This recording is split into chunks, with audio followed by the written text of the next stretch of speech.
आइए जानते हैं आज की प्रमुख अंतर्राष्ट्रीय खबरों को। उससे पहले एक नजर आज की हेडलाइंस पे।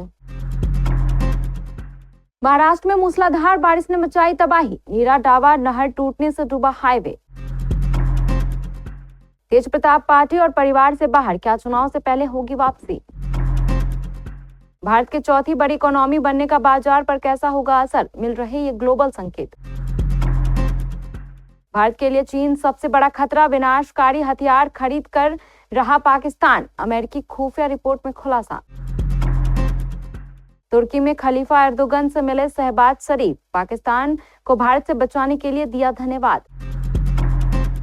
रूस ने यूक्रेन पर की एयर स्ट्राइक तो फायर हुए डोनाल्ड ट्रंप। गाजा में बमबारी करते हुए आगे बढ़ रही इजरायली सेना, 77% जमीन पर नियंत्रण का दावा। हेराफेरी 3, मैं हैरान था, प्रोमो शूट कर चुके सुनील शेट्टी बोले। आराध्या के साथ क्या दिक्कत है, निशाने पर ऐश्वर्या। कांस के वीडियो में मां बेटी की हरकत देख यूजर्स का ठनका माथा। और हैदराबाद कोलकाता के मैच में रिकॉर्ड बुक हुई तहस नहस, बने ये 5 बड़े कीर्तिमान। केरल में हर साल से पहले आने वाला मानसून इस बार 25 मई को महाराष्ट्र में दाखिल हो गया। भारतीय मौसम विभाग की ओर से इसकी आधिकारिक घोषणा कर दी गई है। इसी के साथ भारी बारिश से आने वाली तबाही भी देखने को मिली है। सामान्य तौर पर मानसून का सीजन महाराष्ट्र में 7 जून से शुरू होता है, लेकिन इस साल यह 12 दिन पहले ही एंट्री कर चुका है। यह राज्य के किसानों के लिए बेहद खुशी की बात है। हालांकि मूसलाधार बारिश में कई जिलों में आमजन और खेतों को नुकसान और परेशानी का सामना भी करना पड़ा है। बिहार के पूर्व मुख्यमंत्री और राष्ट्रीय जनता दल के अध्यक्ष लालू प्रसाद यादव ने अपने बड़े बेटे तेज प्रताप यादव को 6 साल के लिए पार्टी से निष्कासित कर दिया है। लालू प्रसाद यादव ने सोशल मीडिया प्लेटफॉर्म एक्स पर लिखा, अब पार्टी और परिवार में तेज प्रताप यादव की किसी भी प्रकार की कोई भूमिका नहीं होगी।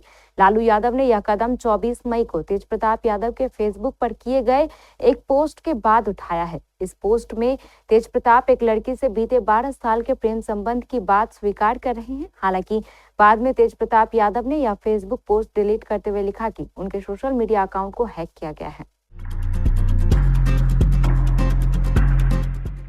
भारत ने इतिहास रचते हुए दुनिया में चौथी सबसे बड़ी इकोनॉमी बनने की उपलब्धि हासिल की है। देश के बुलंदी पर पहुंचने की इस खबर को असर सप्ताह के पहले कारोबारी दिन सोमवार को शेयर बाजार पर देखने को मिल सकता है। बीते सप्ताह आखिरी कारोबारी दिन सेंसेक्स और निफ्टी तेज उछाल के साथ क्लोज हुए थे और ग्लोबल संकेत इस ओर इशारा कर रहे हैं कि इकोनॉमी को लेकर आई इस गुड न्यूज का असर स्टॉक मार्केट पर देखने को मिल सकता है।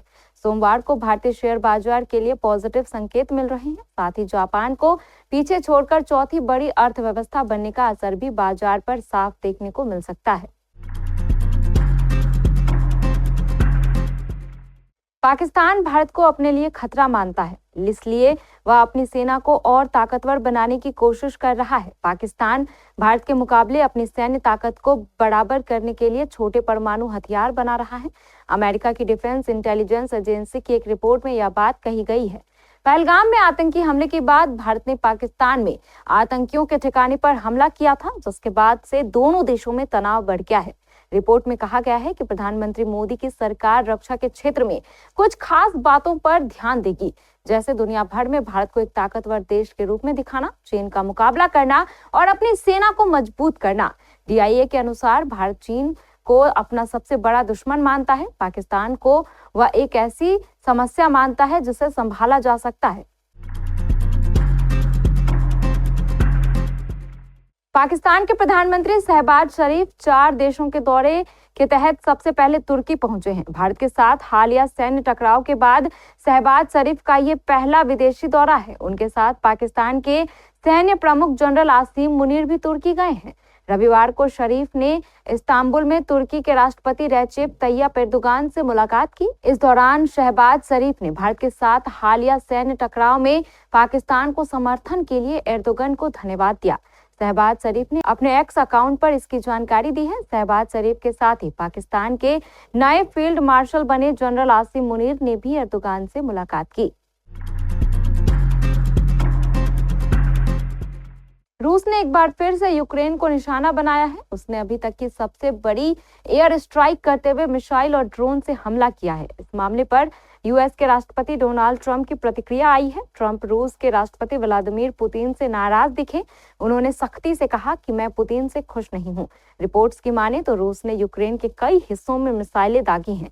उसने 367 ड्रोन और मिसाइलों का इस्तेमाल किया है। ट्रंप ने रूस की यूक्रेन पर कार्रवाई को लेकर प्रतिक्रिया दी। उन्होंने कहा, मैं पुतिन से बिल्कुल भी खुश नहीं हूं। लोग मारे जा रहे हैं।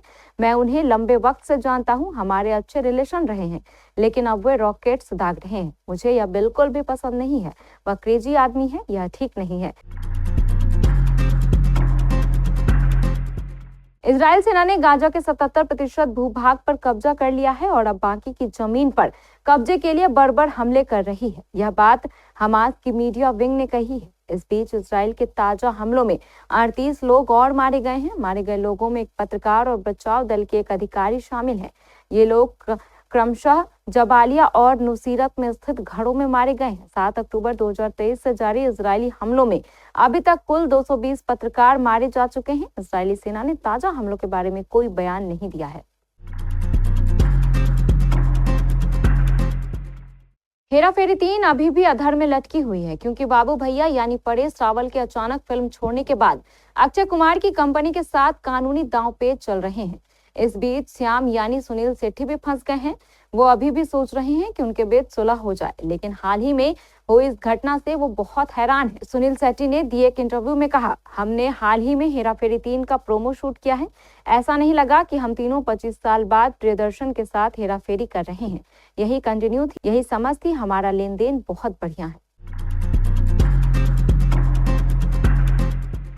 बॉलीवुड की खूबसूरत एक्ट्रेस ऐश्वर्या राय बच्चन ने कुछ दिनों पहले कांस फिल्म फेस्टिवल में शिरकत की थी। इस खास मौके पर उनके साथ बेटी आराध्या बच्चन भी थीं। दोनों का एक वीडियो इंटरनेट पर वायरल हो रहा है, जिसमें ऐश ने अपनी राजकुमारी का हाथ थामा हुआ है और कांस के रेड कार्पेट पर जलवा बिखेरने के लिए जा रही हैं। कॉरिडोर में वो बेटी पर खूब प्यार लुटा रही हैं, लेकिन लोगों को ऐश का बेटी को यूं थामे रखना अखर रहा है और इसको लेकर यूजर्स जमकर ताने मार रहे हैं। इस वायरल वीडियो में ऐश्वर्या राय बच्चन तैयार होने के बाद कॉरिडोर से बाहर आ रही हैं। उन्होंने अपनी 14 साल की बेटी आराध्या का हाथ थामा है। वो चल रही हैं, बेटी को किस कर रही हैं, लेकिन एक भी पल उसका हाथ नहीं छोड़ा। इसको लेकर लोग भड़-भड़ कर कमेंट्स कर रहे हैं। आईपीएल 2025 का 68वां मुकाबला रविवार को दिल्ली के अरुण जेटली स्टेडियम में सनराइजर्स हैदराबाद और कोलकाता नाइट राइडर्स के बीच खेला गया। हेनरिक क्लासेन की नाबाद 105 रनों की शतकीय पारी की बदौलत एसआरएच ने इस मुकाबले में 110 रनों की बड़ी जीत दर्ज की। एसआरएच ने पहले बल्लेबाजी करते हुए 278 3 का पहाड़ सा स्कोर खड़ा किया। हालांकि इसके जवाब में कोलकाता 168 रन बनाकर ही ऑल आउट हो गई। वहीं इस मुकाबले में कुछ बड़े रिकॉर्ड्स भी बने। रनों के लिहाज से यह सनराइजर्स हैदराबाद की दूसरी सबसे बड़ी जीत है। हैदराबाद की सबसे बड़ी जीत आरसीबी के खिलाफ 2019 में आई। उन्होंने 118 रन से बेंगलोर को हराया था।